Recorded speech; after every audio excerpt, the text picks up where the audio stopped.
The following is a presentation of the Belly Up Sports Media Network. Here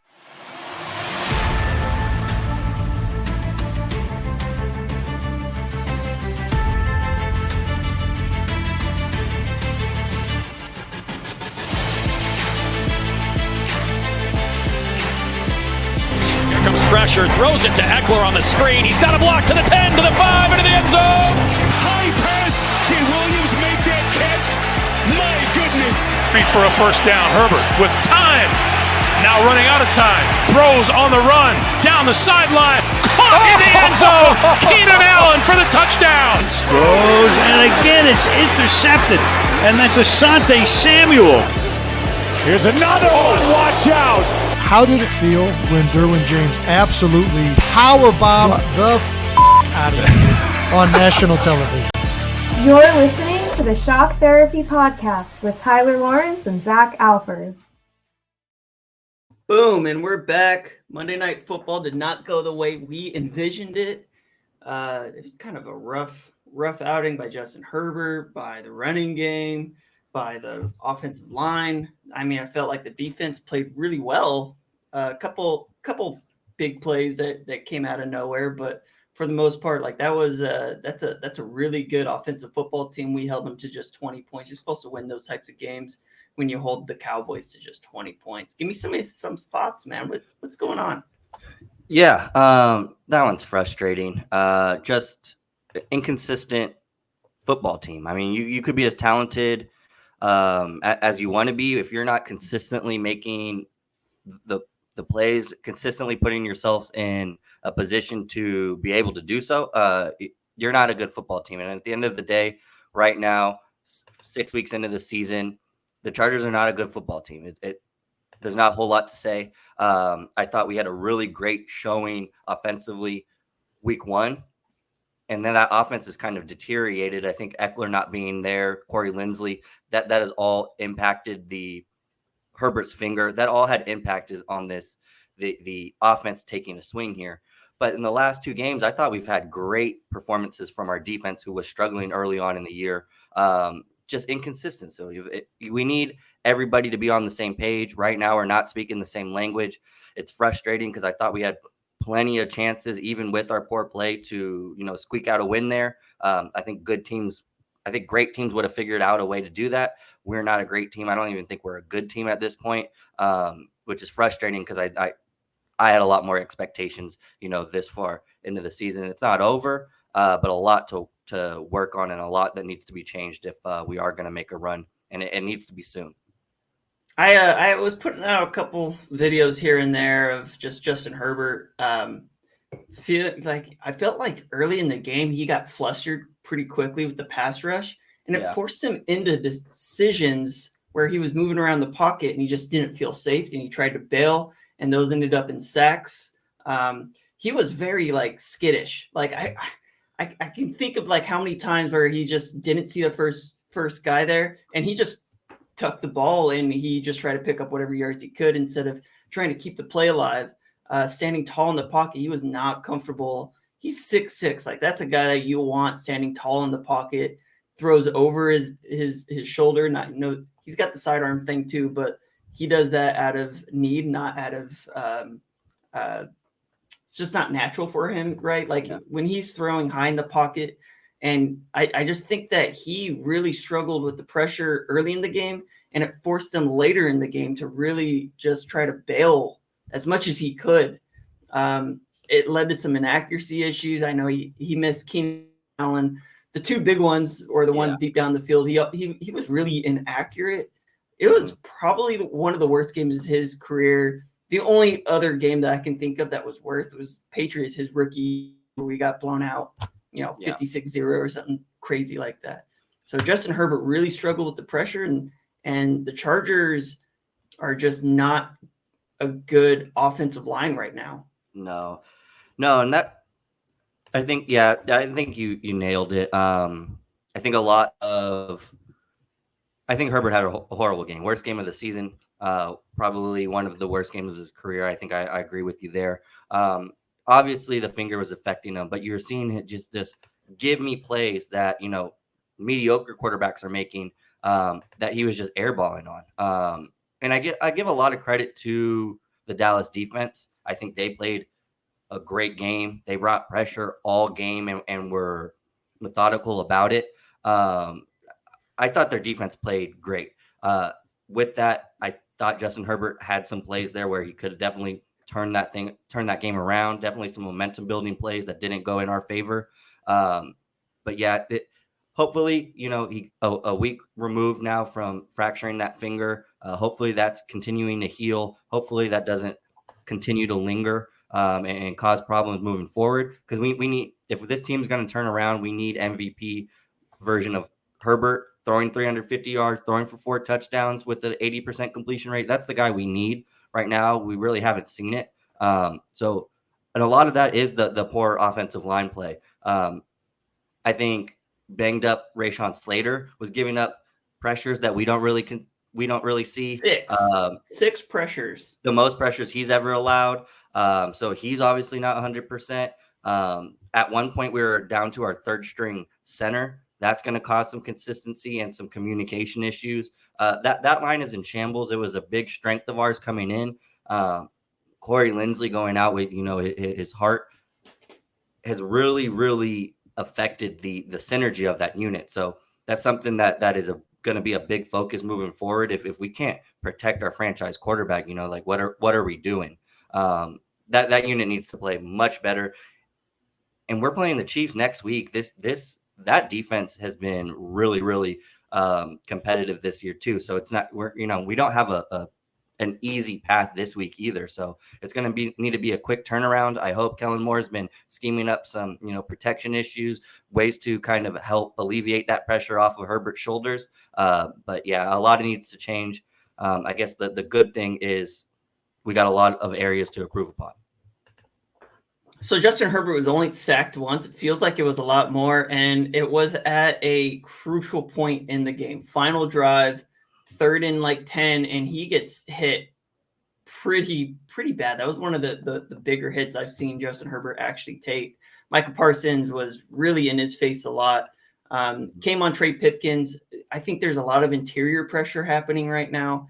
I think majority of the issues on the offense is the offensive line. They're not opening holes in the running game, not like they did week 1. Yeah.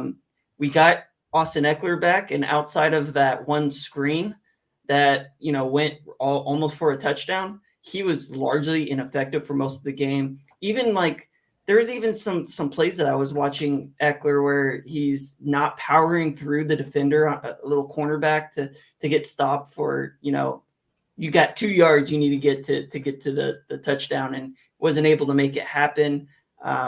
He was really just covered really, really well by the run defense. He really struggled to beat men in space and to really find a hole because there wasn't anything there. So Eckler coming back, I thought we had really high expectations. Yeah, he scored, gave him a little bit of fantasy relevance. He had a few plays in the passing game, but was largely ineffective for most of the game. Keenan Allen was really struggling to create separation when he came down with a couple catches, but I mean, you're talking about 7 catches for 85 yards. He had the 1 touchdown. And even on that touchdown, Justin Herbert was wildly inaccurate on that. The offense is really struggling. I think it just starts with the pressure, though. The pressure and the opening up the running lanes. That the Chargers offense, they had the 2nd longest streak coming into this game with the most consecutive games over 20 points. And that ended this game against a really good defense. And again, it just comes up to our offensive line just not playing with synergy. I think that we are missing Corey Linsley, but I think that there's issues even above that, especially with penalties. They need to get that figured out quickly, or it's going to be a long season, because that's supposed to be a strength of ours coming in. We started off really hot, really high game 1, and slowly it's just been getting worse and worse and worse. Well, and I'll say, I'm really excited for Kellen Moore in the future of this offense. What I will say, I think an area that we have taken a major step back is on our production on 3rd down. I thought that was a highlight of Lombardi's system, being able to convert on third down. Now, with Moore, I think we have been a lot more productive on those early downs. But that third down is it has been atrocious for us. It seems like every game where we need a game-winning drive from Justin Herbert, we get into like a 3rd and 6, a 3rd and long, and then he gets sacked right off the jump. No chance. Before he finishes his drop back, he's sacked. So and that it was a strength, I thought, of Lombardi's system. Yeah, he was always facing 3rd and longs, but he converted a lot of them. So I'm hoping we could get a little more creative with our play calling on third down. I don't know if we're like trying to, be too cute with things, trying to hold a little back on our chest, trying to, roll some new things out, moving on. Like, we are close to 1 or 2 more losses, especially a division loss.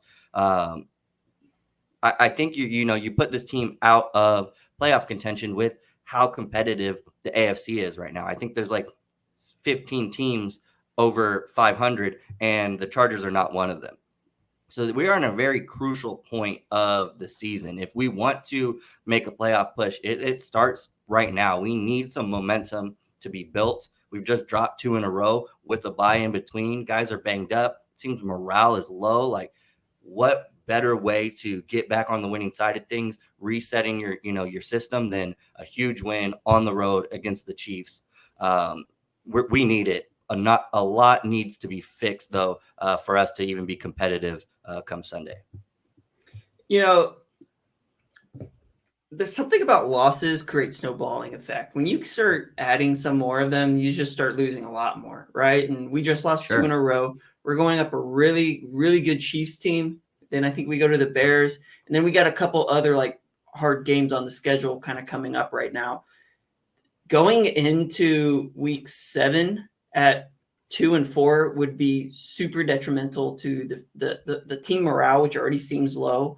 And it's just like, we don't want to get in a snowball effect of just losses early in the season and have to try to crawl our way back in toward the end of the season.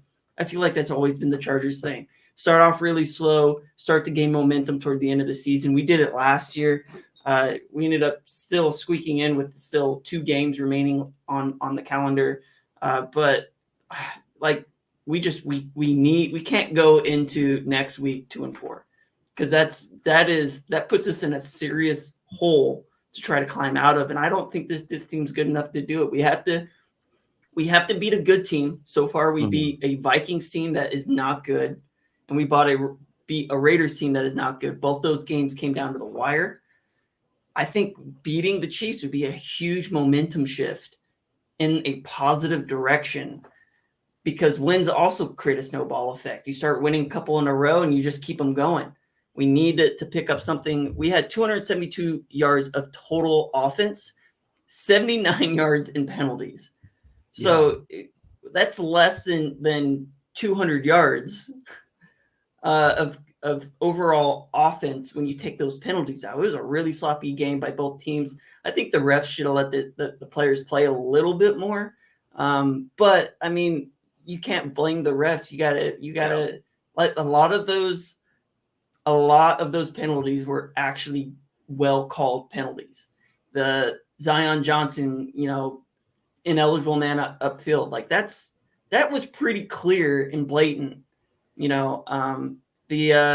want to say it was a pass interference or a holding penalty. It was a holding penalty that took away Josh Palmer's touchdown, which was an awesome move.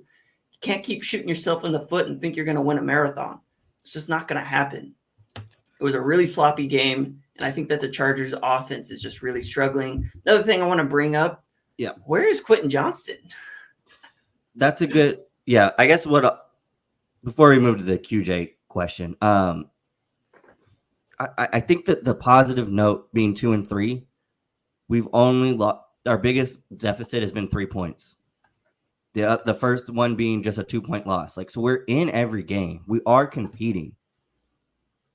With all of our penalties, with our inconsistencies, the fact that we are in these games, we are so close. If we can just tighten up some things, be more consistent, be more disciplined, play with more energy. I don't see the buzz that the energy on the sideline that we were seeing, Staley's first year. Like that kind of has I haven't seen it consistently enough that guys need to be excited when plays are made. I'm hoping all we need for that is a big play. So I think that is a perfect segue into the Quentin Johnston scenario, where right now all we're really using him for is our deep threat decoy. He's just running goes. He's just running posts.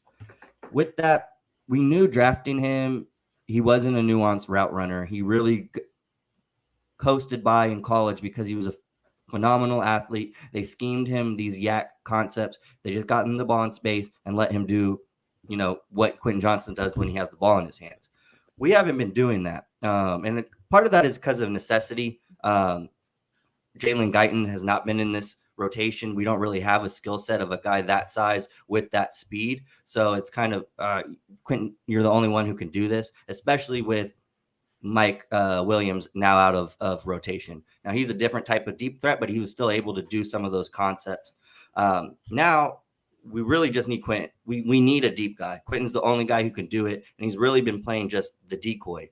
When we are scheming up stuff for him, well, he's not creating separation consistently, which is just, he needs to become a better route runner. That's going to come with time. We're going to work with him on that. I'm really excited for Jalen Guyton's return because, for one, I think he's going to take over that deep threat decoy. For one, I think he's a lot more nuanced in his route running. He is able to create separation more consistently. We're going to see some more of those deep threat bombs that we were accustomed to seeing early on in Herbert's career. How many of those Guyton bombs are in our highlight reel? I can't wait for the next one. So I think that he's going to be more consistent. He's going to be more effective in that role, and that's going to free up the Kellen Moore to be able to scheme up these yak concepts, getting Quentin Johnston on some crossing routes, some overs where we're just clearing space, give him the ball and let him go. I don't want him to take over the Darius Davis role, that gadget role. I think Davis is great in that.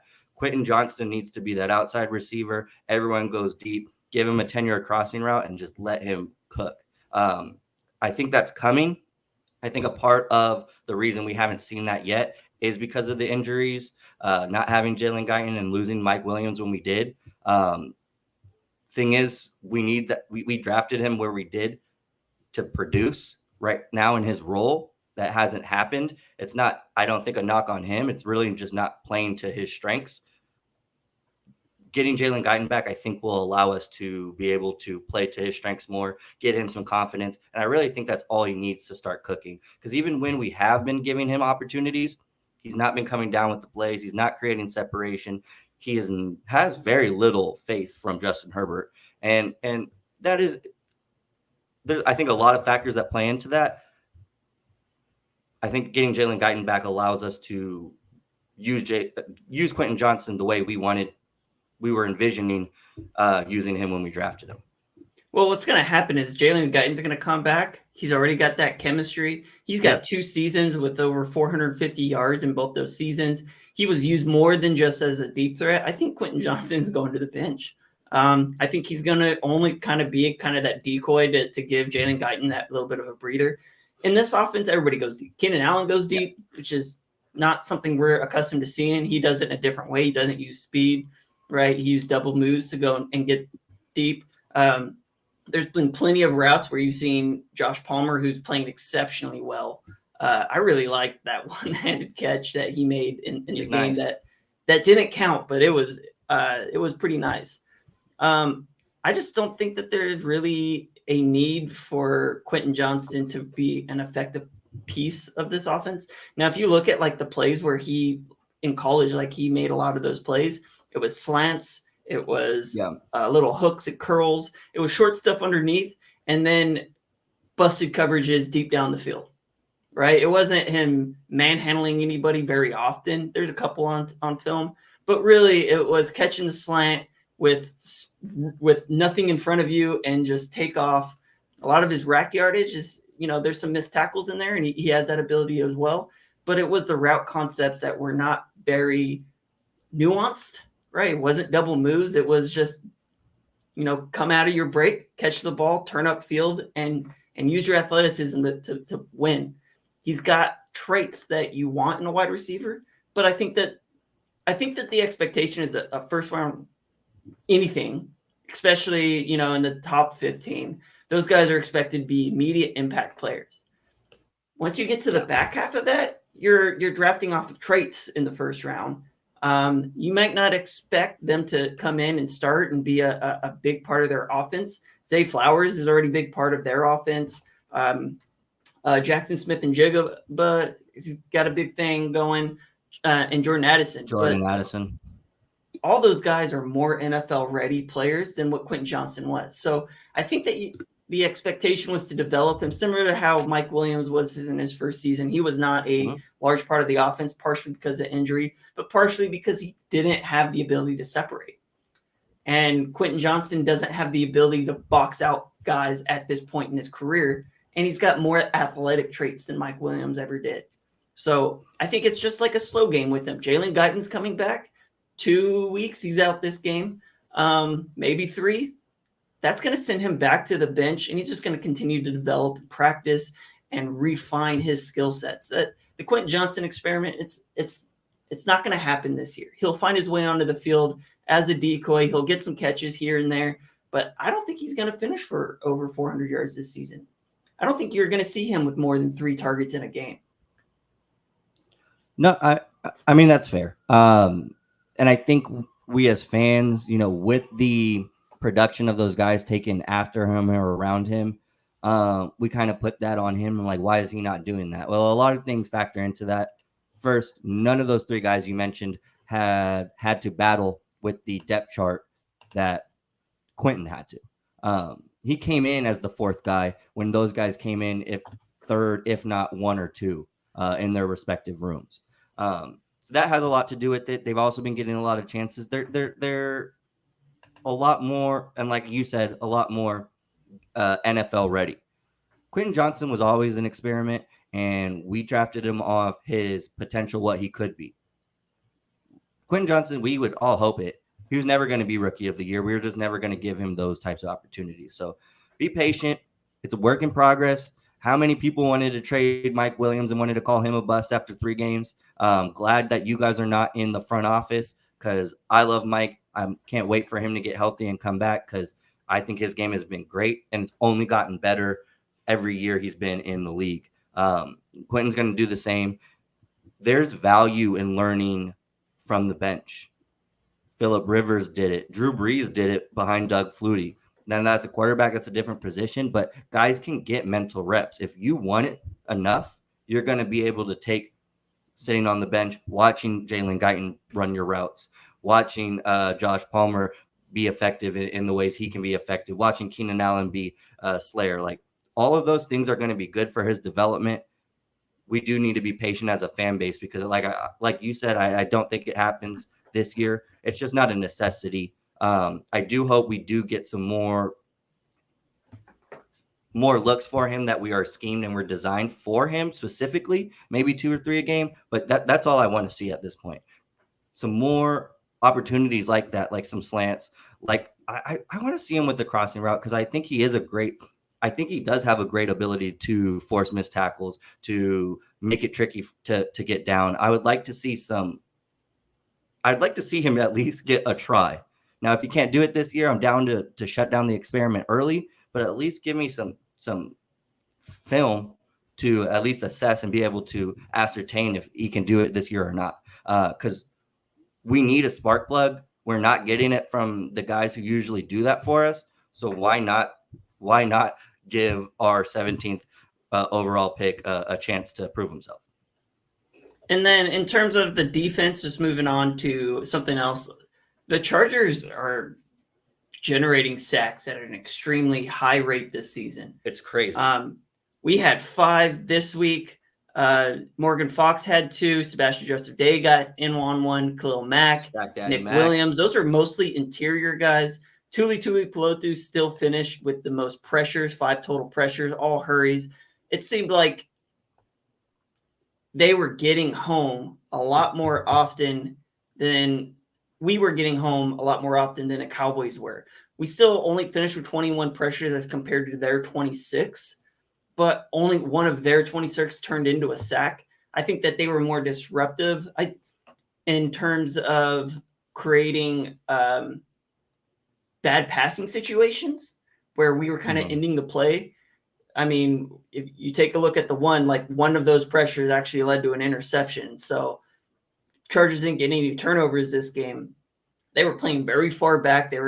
You could tell that there is an incentive to not get beat over the top, because the corners, it didn't matter. They were playing at the sticks and beyond most of the entire game. So I think that was kind of an interesting call, considering Dak Prescott has not been good throwing the deep ball in a while. But they still allowed CeeDee Lamb to go for 117 yards on 17 catches. Good. He looked really, really good. Ended up trading jerseys with Keenan Allen at the end of the game. But it is nice seeing that the Chargers are getting pressure and they're getting home. I haven't seen it yet. I'll take a look, but I think they're at the top of the league in total sacks this season. I'm trying to pull that up because I'm trying to pull that up because I thought I saw a graphic like that during the game, and I'll get back to you when I find it, because I think we're up there, and if it's not overall, it's definitely like in the span of the last 2-3 weeks. Based on I'm trying to find it. Here we go. I know Khalil is number 3 overall with 7, only behind TJ and Daniel Hunter. That's individual. All right. Talk about something. I'll get back to me. All right. So the Chargers currently in 5 games rank 3rd in total sacks with 21. The Buffalo Bills and the Baltimore Ravens both have 24 sacks, and they played an extra game. That just tells me that sacks per game is going to the Chargers, because the next couple teams after them, Dolphins, Eagles, Commanders, Bengals, all have played an extra game and have less total sacks than the Chargers. So the Chargers are averaging more sacks per game than anybody in the NFL right now. And we're also at 2-3. So it's good. It's creating pressure, but it's not winning the games. No. And a lot of that, I think, has to do with our mediocre defense. I think a lot of those games, they've done enough to keep us in games. They haven't won us a game, which is fine. I did want to point out the super sack package that we've been rolling out with Joey Bosa, Khalil, and Thule all on the field. Daniel Popper pointed this out in his recaps. 19 drop packs so far with what I'm going to call the sack package on the field.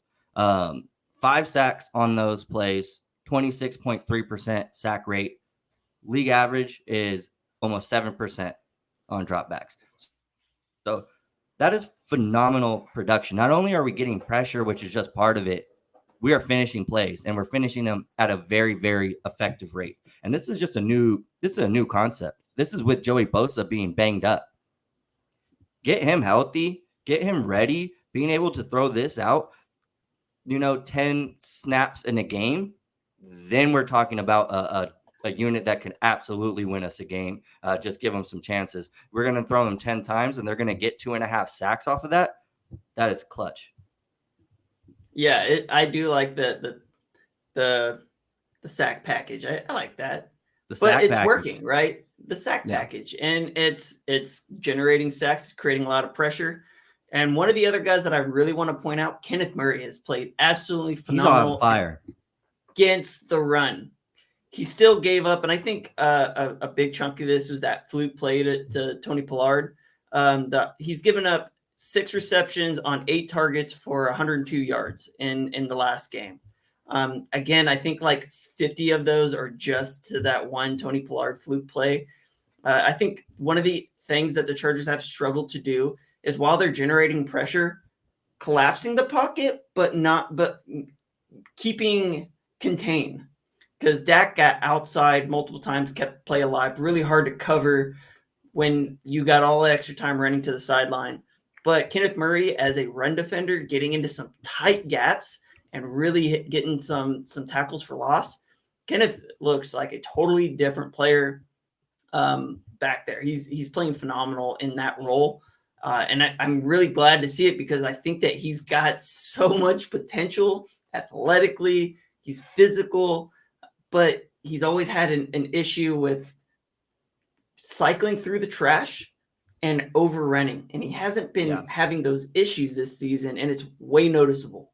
So Kenneth Murray is going to make himself a little bit of money this season. I think he's playing better this season as a run defender than Drew Tranquil did, than Kaiser White did. And Kaiser White was really good at that, but I think Kaiser White was better in coverage. I thought Drew was better in coverage.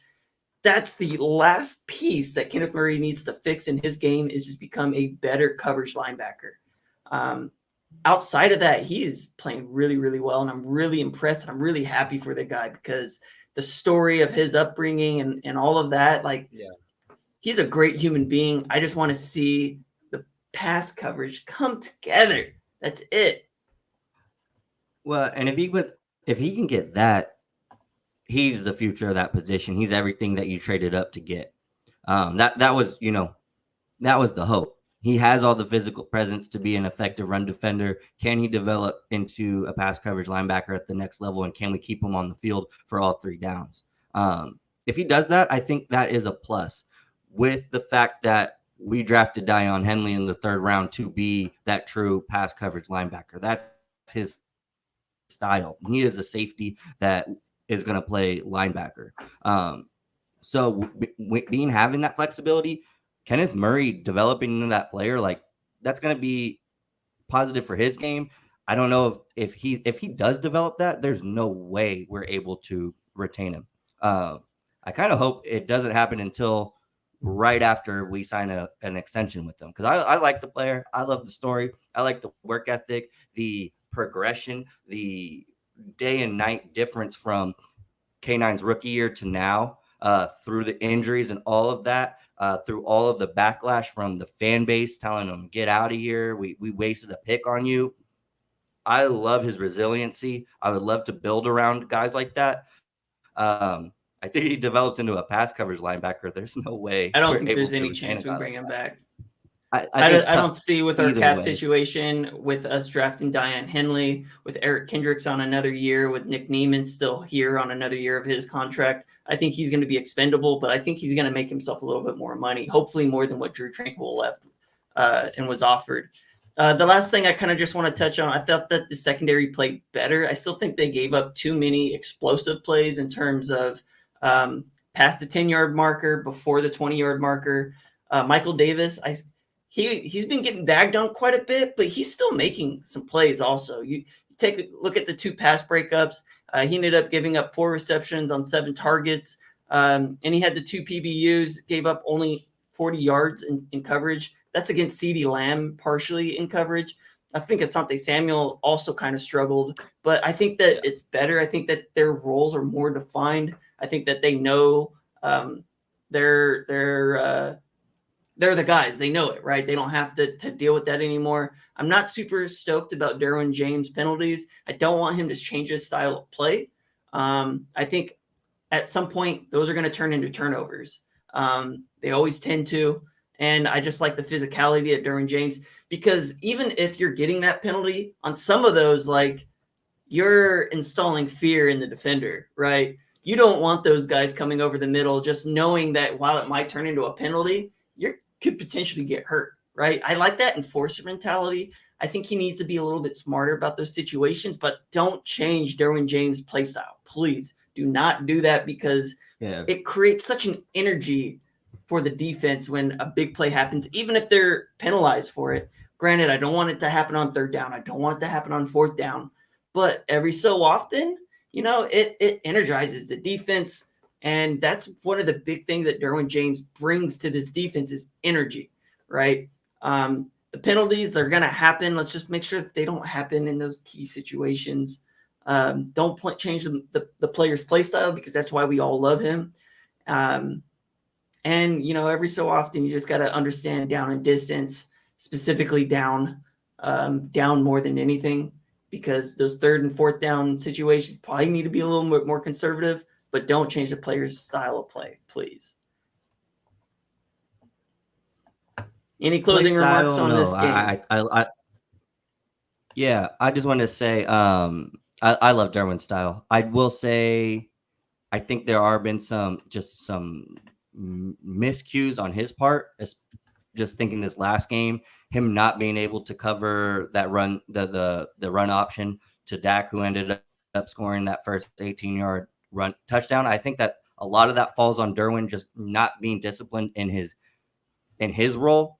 With that being said, you are the leader of the defense. You set the tone with your energy, your play style. If he can get back to that game-wrecking Derwin, I think that will be huge for setting the tone. I don't know. I love Justin Herbert. I don't know if he is the tone setter. I would say the tone setter on that offense is Austin Eckler. We need a big game from him. I think everybody runs with Derwin. Offense, defense, special teams. Derwin has a show game, gets a sack, gets some breakups, get him his first turnover of the season. Then we're moving. Now we're rolling. I've been waiting. I was calling it last week. I thought we were going to see that Derwin showcase game this past week. Now it's the Chiefs. We need it. It's a necessity at this point. You're going up against Travis Kelce. You're going up against Travis Kelce and all the Taylor Swift fans. This is going to be a clutch game. Derwin needs to be at his best. Yes, Derwin does need to be at his best. Hopefully he's able to play. As of right now, he is questionable. He was a limited participant on Thursday. Friday, he did not practice. Today, tomorrow, he's probably not going to practice because it's their kind of their day off. We do have Alohi Gilman as out, so we need that safety. I don't want to be rolling out our two practice squad safeties, essentially. Dean Leonard is out. Something that I didn't hear, but what happened to our other safety? JT Woods, is he on IR? Because I don't see him on the injury report, and I haven't seen him in the game. Yeah, he's on the injury. He's on IR. I forget when he got posted, but no, he's on the IR. He quietly just kind of snuck into IR. Physically. Well, anyways, Jalen Hawkins likely going to be active. It looks like you're a couple seconds behind me, big dog. Potentially AJ. I'll just start talking. It looks like we have like an 8-second gap between us. So I'll talk a little bit about the Kansas City injury report. And then, so everybody was a full participant on Friday's practice with the exception of Justin Watson. Justin Watson is out, and Jalen Watson, who's their cornerback, is questionable as of right now. Everybody else is a full participant in practice, so we need they're pretty much at full health. They are 5-1. We know they're a good football team. They're essentially bringing back the exact same Super Bowl team as they had last season, and they've got an extra year together. So I am a little concerned about this team just because they're really well coached. They have the best quarterback, they have the best tight end, and they've got a lot of good role players for them. Now that Zach is back, let me bring him back in.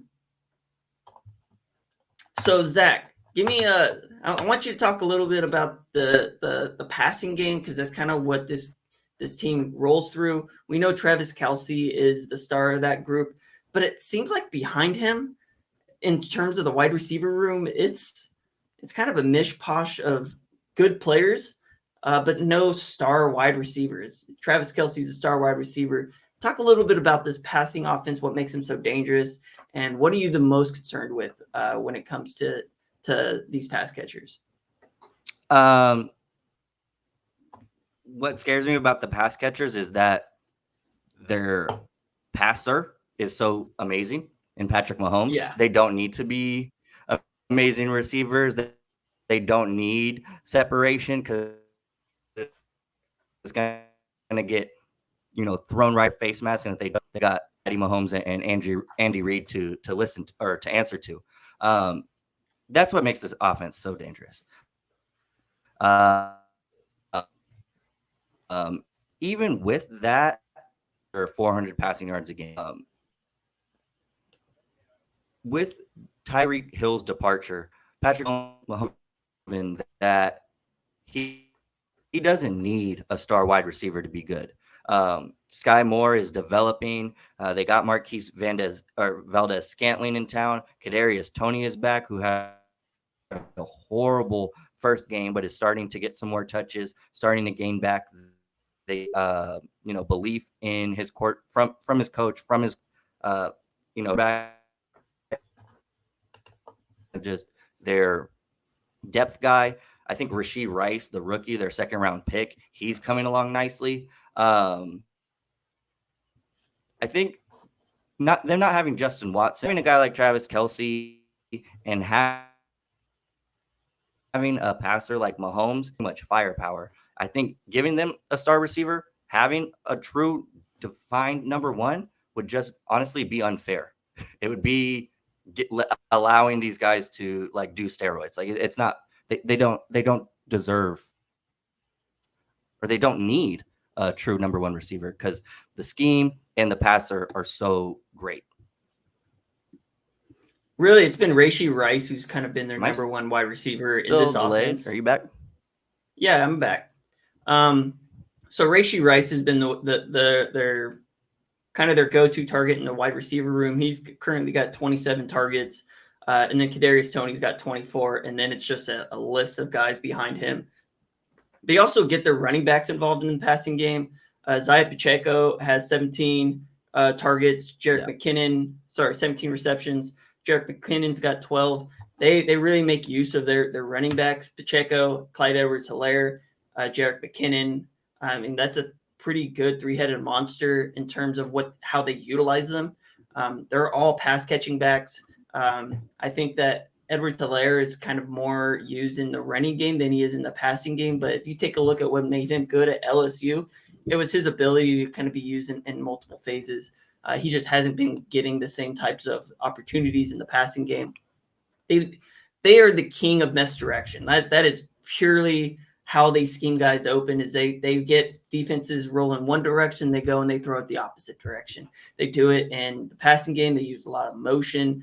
And it really makes them completely dynamic in terms of you have no idea what they're going to come out with in any play.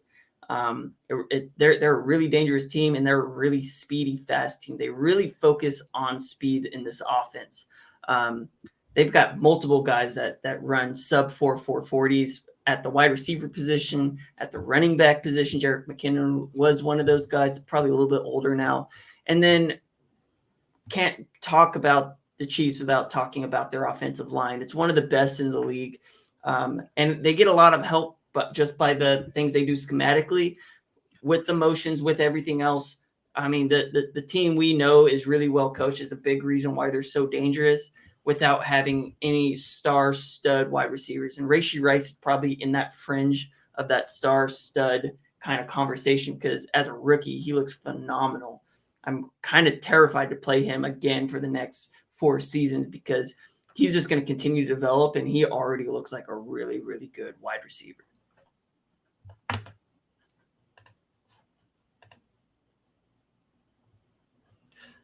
Yeah. Am I back? We're on, it looks like we're on time. Yeah, I can hear you. I agree. And Rashee Rice with what is his name? No Justin Watson in, he's going to get a lot of looks.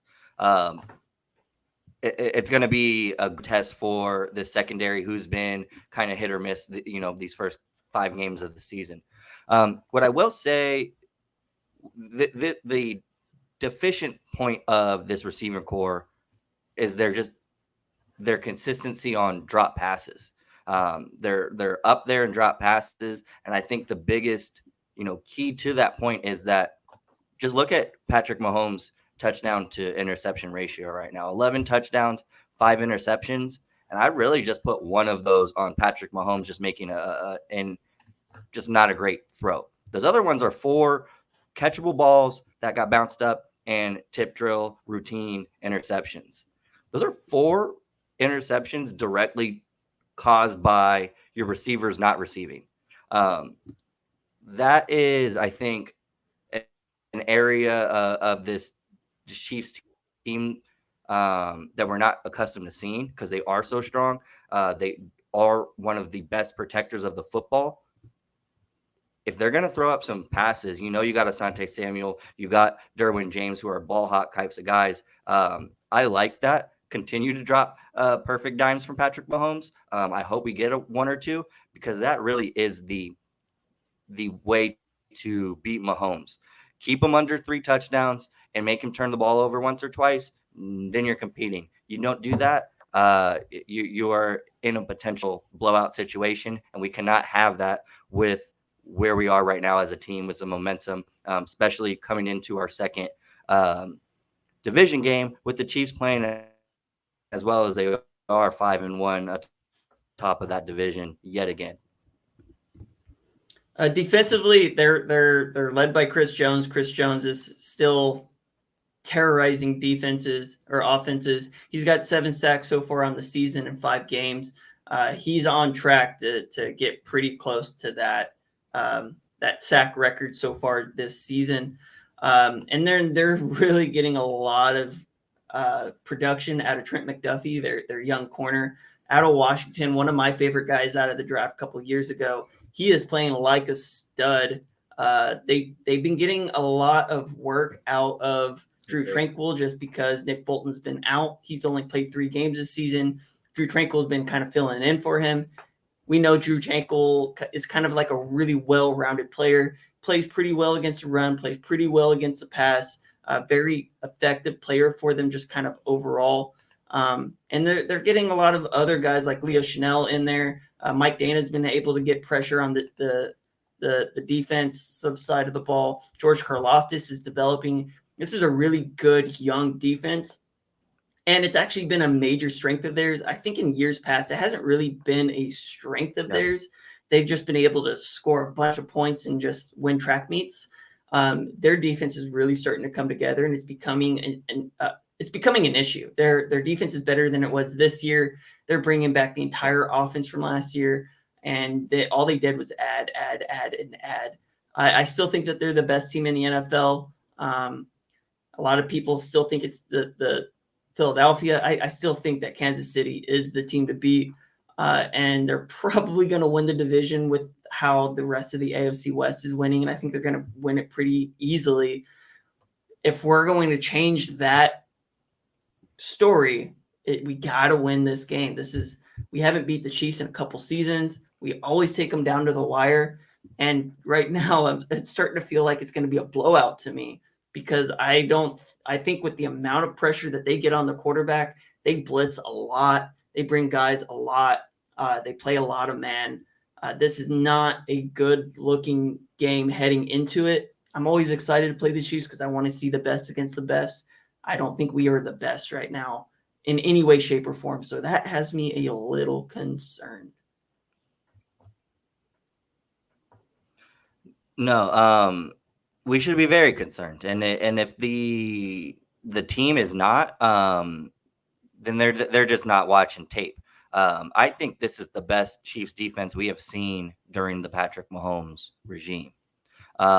They've only given up 21 points once this season, and it was the first game of the year to the Lions, who are surprisingly a really good offense and a really good team all of a sudden. They haven't given up 20 points, more than 20 points, the rest of their last 5 games. On this 5-game winning streak, they're giving up less than 13 and a half points a game. This defense has absolutely been a strength of theirs coming out these first 6 weeks of the season, which is scary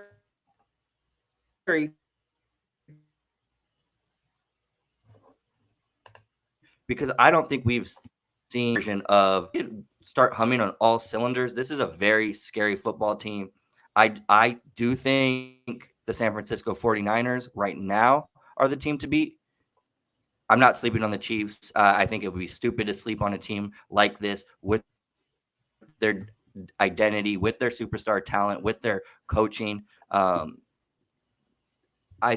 with you that this is going to be a scary game. With our momentum, with their momentum, I think it should be a blowout. I think a one-score game plays into the Chargers' favor. You're going to be building off of emotion. Guys make mistakes in emotional games. Let's make this personal. This needs to be a personal game. I was hoping it was going to be personal last week when the Cowboys wanted to come over and start fights pregame. Let's take that. Let's ride this. This needs to happen.